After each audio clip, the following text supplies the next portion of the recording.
Now at 4:30, the Florida Board of Medicine is considering a proposal from the governor to ban physicians from providing certain treatments for transgender kids. So last week, the State Department of Health filed a petition asking the board to start a rulemaking process. News 6's Carolina Cardona joins us live in the newsroom with the details on this. Carolina? Matt and Julie, during a meeting today, the Florida Board of Medicine listened to and questioned a couple of physicians on things such as the age in which a mastectomy can be done on a minor, which one doctor said it's 16 based on national and international guidelines.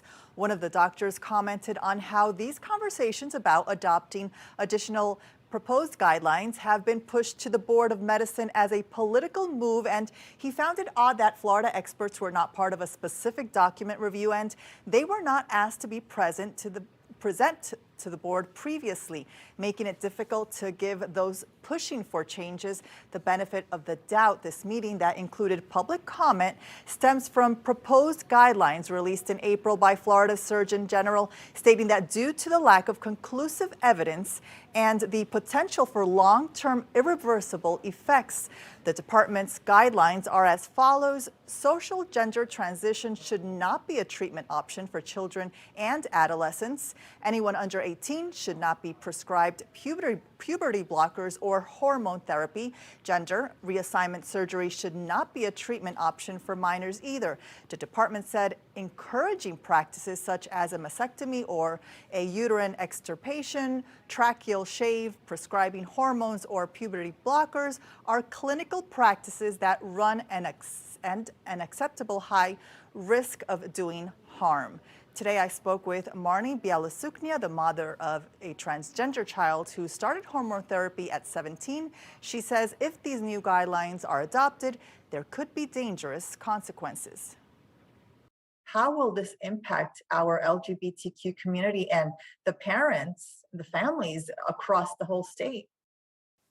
Devastatingly. It would be absolutely devastating. And you already are dealing with a community that is very marginalized.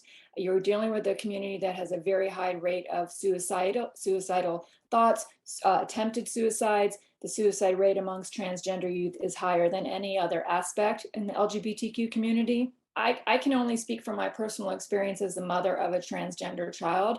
If I had to say to my child, you can't continue with this therapy, I don't know that she would be here with us. And that's really, really scary. You have to trust these parents that they know what's best for their children, that they're going under the guidance of a physician. Marnie also explained that it takes several months of preparation and guidance from a physician and a mental health expert prior to treatment. It's important to note that no decision has been made on whether or not those proposed guidelines should be adopted. The Board of Medicine stated that the state legislature has placed, and I quote, this burden on us, and it's not something they can decline to discuss with their peers. In the newsroom, I'm Carolina Cardona, News 6.